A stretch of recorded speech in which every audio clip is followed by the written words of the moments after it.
Voici une vidéo brevet sur la réciproque du théorème de Thalès. On va voir ça en 3 parties, déjà à quoi ça sert, puis ensuite comment on présente quand c'est parallèle et comment on présente quand c'est pas parallèle.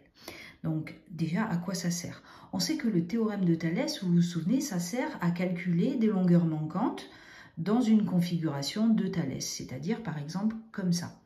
La réciproque ne va pas servir à la même chose parce que vous voyez, on vous met ici les mesures dont on a besoin. Donc, il n'est pas question ici de connaître la mesure d'un côté manquant, mais plutôt de savoir si les deux droites, MN et BC, sont parallèles ou pas.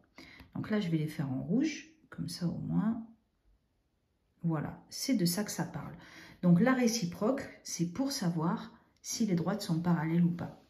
Du coup, on se souvient que le théorème de Thalès disait que si les deux droites étaient parallèles, alors AM sur AN, ça faisait la même mesure que AM sur AB. Donc, nous ici, on ne sait pas si c'est parallèle, mais on a la mesure des côtés. On va voir si AN sur AC, quand on le calcule, ben on a le même résultat que AM sur AB. Donc, on calcule bien séparément. Vous voyez, on sépare notre feuille comme ça. Et on va écrire AM sur AB, on remplace par les nombres, 2 sixièmes, on simplifie, ça fait 1/3. On fait pareil de l'autre côté, AN sur AC. Vous vous souvenez, on part toujours du point d'intersection des deux droites. Donc AN sur AC, ça fait 3 sur 9. Et quand on simplifie, ça fait aussi 1/3. Ça, il faut l'écrire sur la feuille. J'obtiens AM sur AB est égal à AN sur AC. Alors, il faut qu'on soit sûr d'être bien dans la configuration du théorème.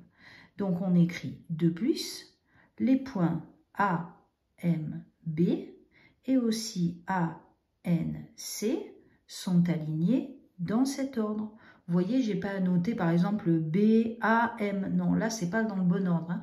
Donc, soit vous partez du bas et vous montez, B, M, A, ou alors vous partez du haut et vous descendez, A, M, B. Voilà.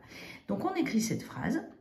De plus, les points A, M, B et A, N, C sont alignés dans cet ordre.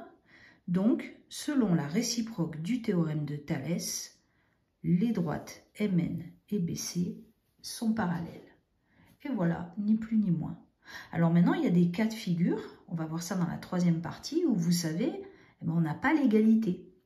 Donc, si jamais on n'avait pas l'égalité, je ne vais pas tout refaire parce que je ne veux pas que la vidéo soit trop longue. Mais imaginons qu'ici, on est 7 et du coup, on n'a pas l'égalité.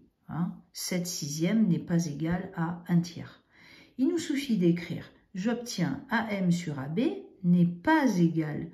Vous vous souvenez, c'est égal barré à AN sur AC. Donc, dans ces cas-là, c'est plus simple. On écrit tout simplement, alors je vais tout effacer, voilà.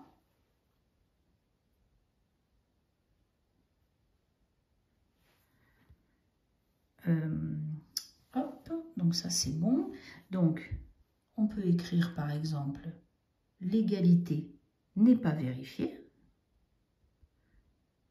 Je fais la présentation la plus courte, mais qui marque tous les points. L'égalité n'est pas vérifiée. Voilà.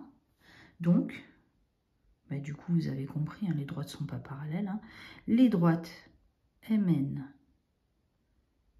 et BC ne sont pas parallèles.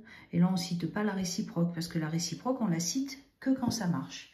Et voilà comment vous pouvez présenter la réciproque du théorème de Thalès au brevet.